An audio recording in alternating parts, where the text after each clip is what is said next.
I just had to let you know you're.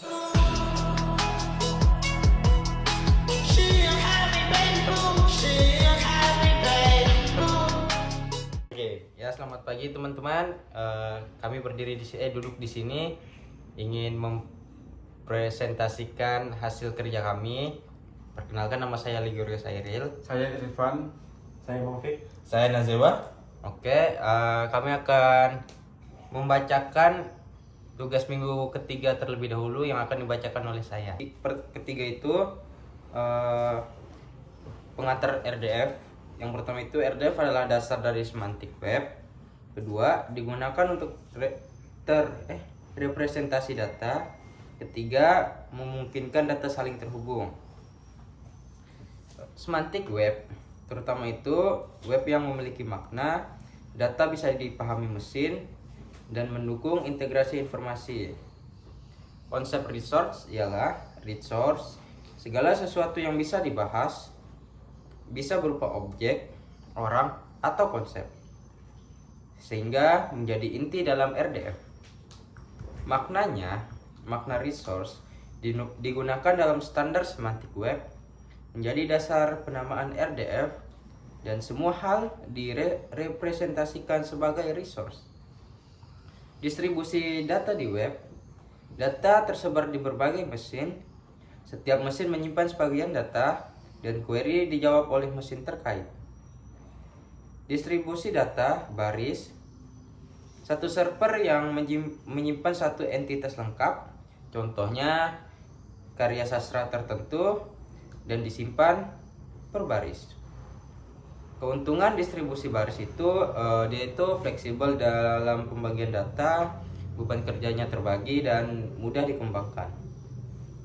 Kekurangan distribusinya perlu koordinasi antar server, harus ada kesepakatan struktur data, dan sinkronisasi diperlukan. Distribusi data atau kolom,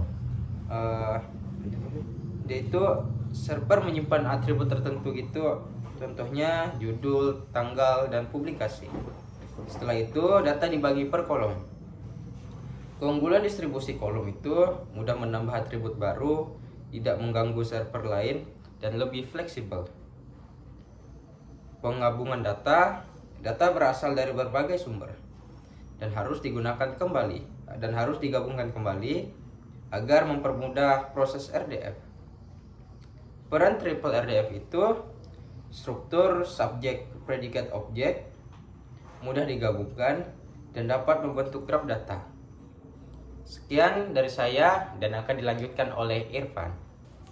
Halo, saya Irfan. Oke, saya akan membaca materi selanjutnya. Masalah identitas. Kapan dua data dianggap sama?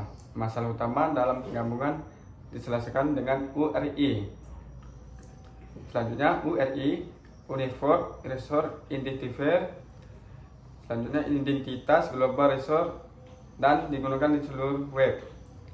Selanjutnya IRI, Internationalized Resource Identifier.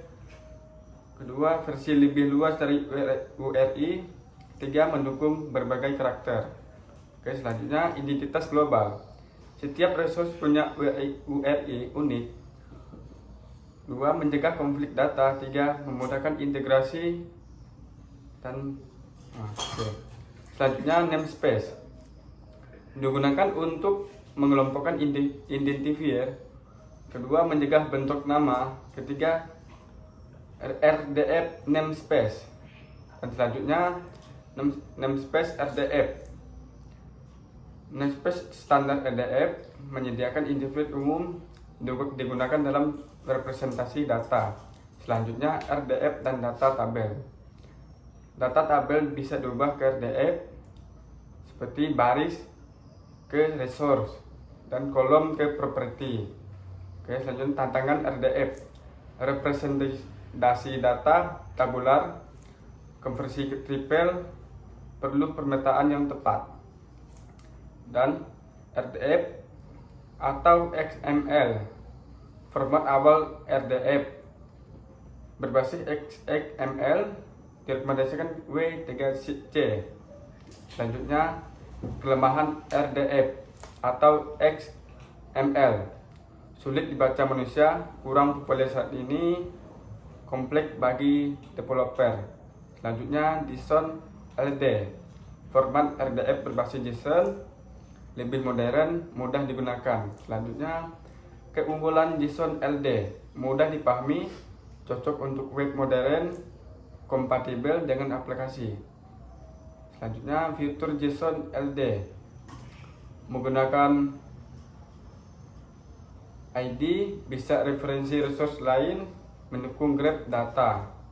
Selanjutnya, resource tanpa identitas disebut blank node, tidak memiliki URI, tetap bisa dipresentasikan.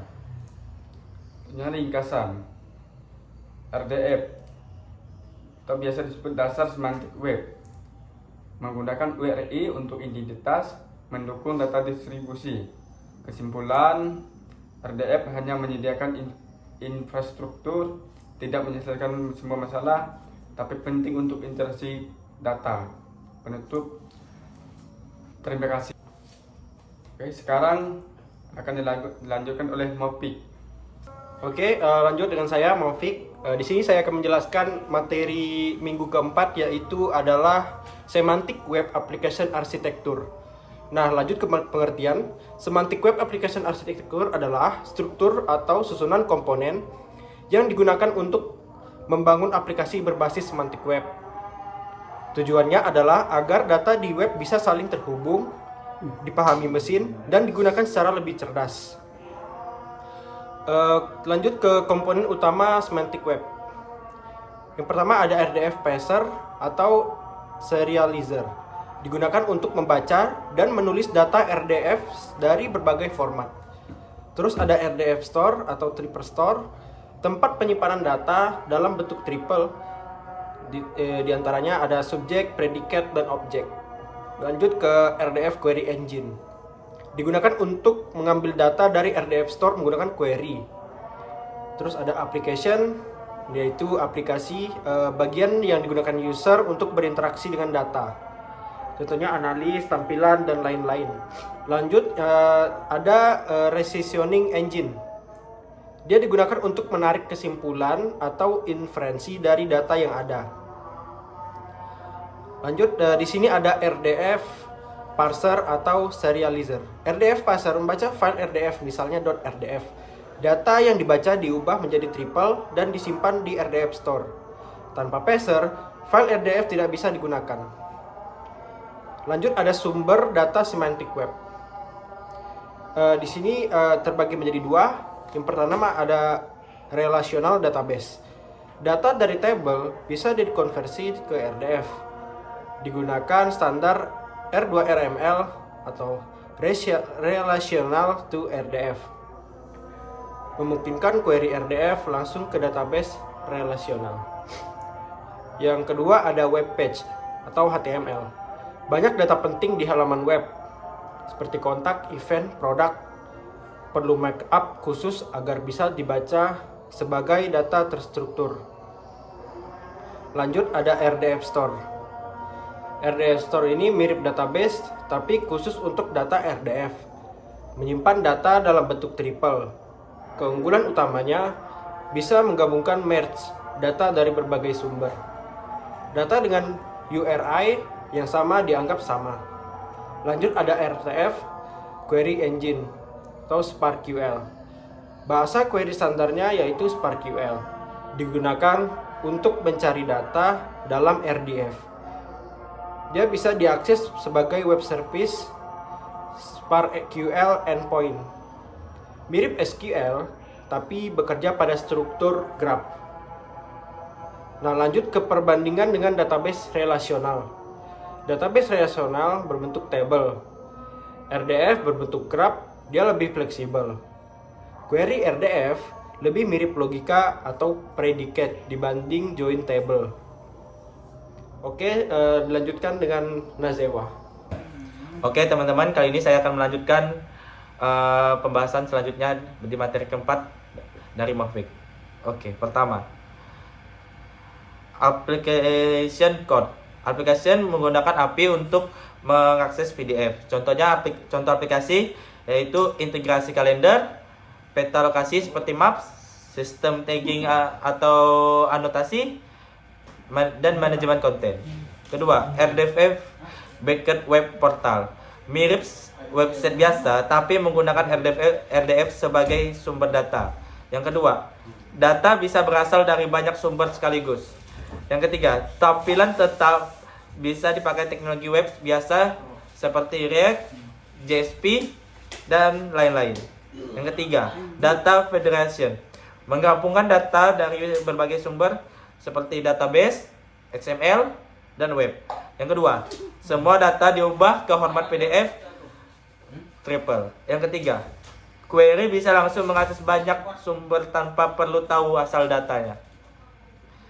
Yang kesimpulan, semantik web memungkinkan data yang pertama terhubung satu sama lain, yang kedua mudah digabungkan dari narasumber, dari berbagai sumber, yang ketiga bisa dipahami oleh mesin dengan komponen seperti RDF, SparkQL, dan RDF Store. Aplikasi menjadi lebih fleksibel, cerdas, dan terintegrasi. Oke, cukup sekian dari penjelasan saya.